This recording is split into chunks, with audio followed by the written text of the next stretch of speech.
Well, good evening and welcome to the Camp Wounded Dog Workshop. Okay, I've had a couple guys ask me if I make a reproduction valve for the 316. It seems that the only reason some of these 316s have survived is because somewhere along the line somebody thought they would make a cute table lamp and electrified them, which requires drilling through the valve. Up until now, I really didn't have anything to offer, but I'm working on something that's probably going to do the trick. It's a 220 or 228 valve modified to work in the 316.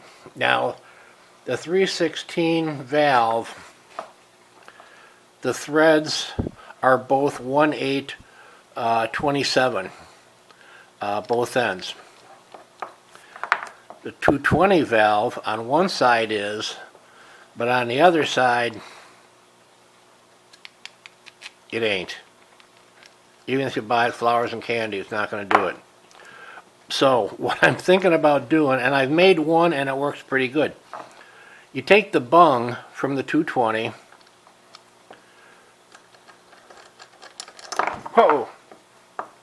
screw it on,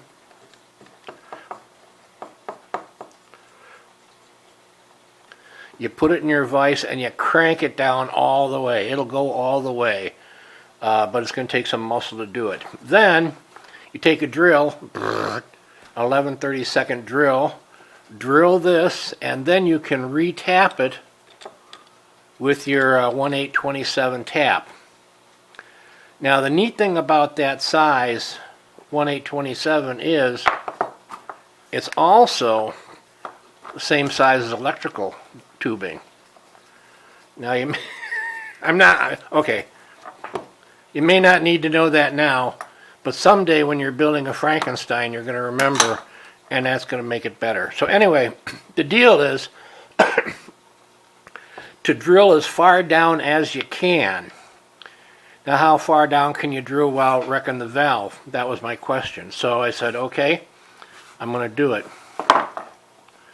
I opened up a valve.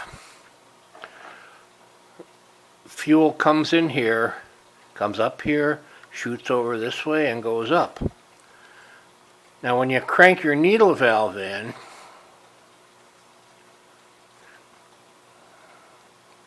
it will set in this little V-shaped pocket and shut off your fuel. You open it up a little, get a little fuel. You open up more, you get more fuel. But opening up all the way doesn't give you any more fuel than opening up half the way.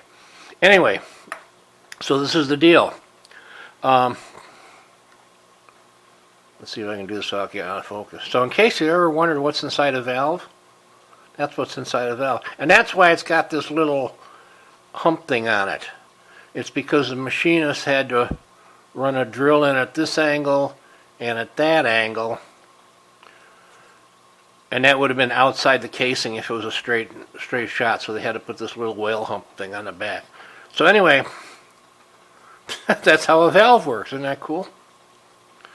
All right. Now, here's the deal. You can make one of these yourself at home, but if you're drilling, don't drill too far, because if you get into the this area here, you're going to screw it up and you're going to ruin your valve. You can only drill down to about there. You got to leave a little bit of a shoulder. When you tap it, you use your 1/8 27 tap, but you need to run a full tap all the way to the bottom. I don't know what I did with it. I got one of these taps that I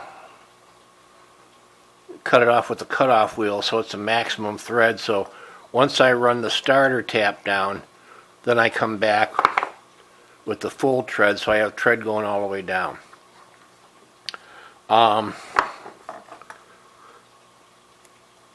not going to take my 316 apart and show you what the valve looks like, but if you're doing it, you can figure it out. You're going to have to adjust your heights here so that they're the same as your 316, but it will work. The only modification is this part of the valve is fatter than a 316, so you're going to have to open it up a little. So that's the only modification you have to make on your 316 to save it.